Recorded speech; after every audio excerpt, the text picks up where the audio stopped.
ગુજરાતભરમાં ગુંડાગીરી ગુંડા તત્વોને ડામવાના પ્રયાસો થઈ રહ્યા હોય ત્યારે અમરેલી જિલ્લામાં પણ ગુનાહિત પ્રવૃત્તિને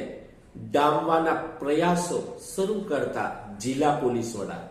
અસામાજિક પ્રવૃત્તિમાં સંડોવાયેલા પાસા તડીપાર થયેલા સજા ભોગવી રહેલા 130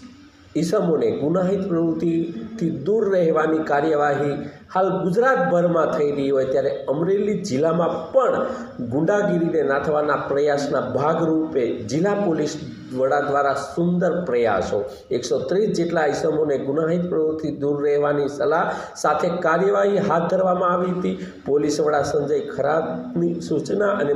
માર્ગદર્શન હેઠળ સાવરકુંડલા ડીવાયએસપી વલય વેદ, ધારી મદદનીશ પોલીસ અધિક્ષક જયવીર ગઢવી, અમરેલી વિભાગના નૈના ગોરડિયા અધિકારીઓ દ્વારા આ પ્રયાસોને સફળ બનાવવા માટે જહેમત ઉઠાવવામાં આવી હતી। ગુનાહિત પ્રવૃત્તિ મુક્ત જિલ્લાને બનાવવાનું અભિયાન શરૂ કરવામાં આવ્યું।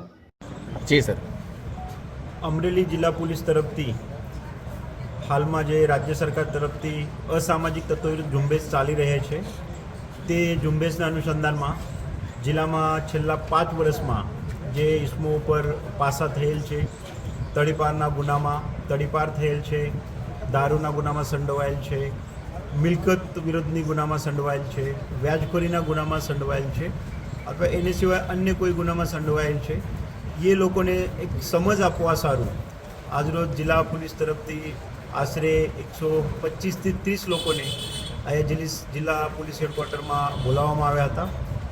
આ લોકો સાથે આજે અમે મારા સાથી ડીવાયએસપી સાથી થાના અધિકારી સાથે આ લોકોને એક સમજ આપવાનો એક પ્રયાસ કરેલ છે કે જિલ્લાના જે કુલ 200 લોકો છે એના લીધે સમગ્ર જિલ્લા વિસ્તાર છે એમાં કોઈ પણ પ્રકારની શાંતિ ડિસ્ટર્બ નહીં થાય અને અગર એ વસ્તુ બને તો હાલ સમગ્ર રાજ્યમાં અને અમરેલી જિલ્લામાં જે અલગ અલગ કામગીરી કરવામાં આવે છે, જે અસામાજિક તત્વો છે એમના વિરુદ્ધમાં પોલીસની જે દંડ વિધાનમાં કાર્યવાહી છે તે મુજબ તો કાર્યવાહી કરવામાં જ આવે છે, પણ તે સિવાય પ્રશાસનના જે બીજા અંગ છે, મહેસૂલ રાહે કોઈને દબાણ હોય દબાણ કાઢવાનું, વીજ બોર્ડ છે એના થકી કોઈનું ખોટું વીજળીનું કનેક્શન હોય, પેમેન્ટ કરવાનું બાકી હોય તો એ કનેક્શન તોડવાનું, નળ પાણીનું કનેક્શન તોડવાનું, ફોરેસ્ટ ખાતા હોય અથવા અન્ય કોઈ ખાતા હોય, વાહન વ્યવહાર વિભાગ હોય એના વાહનો હોય, એ વસ્તુમાં પણ એ બાબતે પણ જિલ્લા પોલીસ તરફથી એક સક્રિય કામગીરી કરવામાં આવશે। તે બાબતની આ લોકોને સમજ આપવામાં આવેલ છે। સાથે સાથે આ લોકો સાથે ચર્ચા કરતાં આ લોકોના ભૂતકાળના જે ગુના છે એ લોકોની ગુના પછીનું શું વર્તન રહ્યો, અમુક લોકો જે ભૂતકાળના ગુના છે ત્યારબાદ શું બોધ લીધો, કેવી રીતે સુધર્યા છે, હાલ શું પ્રવૃત્તિ કરી રહ્યા છે, બીજા એના સાથી મિત્રો શું કરી રહ્યા છે, તે બાબતમાં પણ અમે લોકોએ એના પાસેથી સમજાવી લીધું। સાથે સાથે અમુક લોકો સાથે ચર્ચા કરતાં એવું પણ જાણવા મળે છે કે આવી પ્રવૃત્તિમાં એ પોતે એવું જણાવે છે કે કોઈ દિવસે ના પડાય, જેનાથી પૂરું એની પોતાનું જીવન અને પોતાનું કુટુંબ ફેમિલી જે છે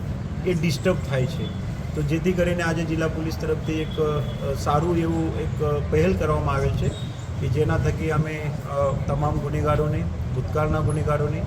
જે આમાંથી સુધરેલ છે અથવા હાલ જે ક્રિયાશીલ છે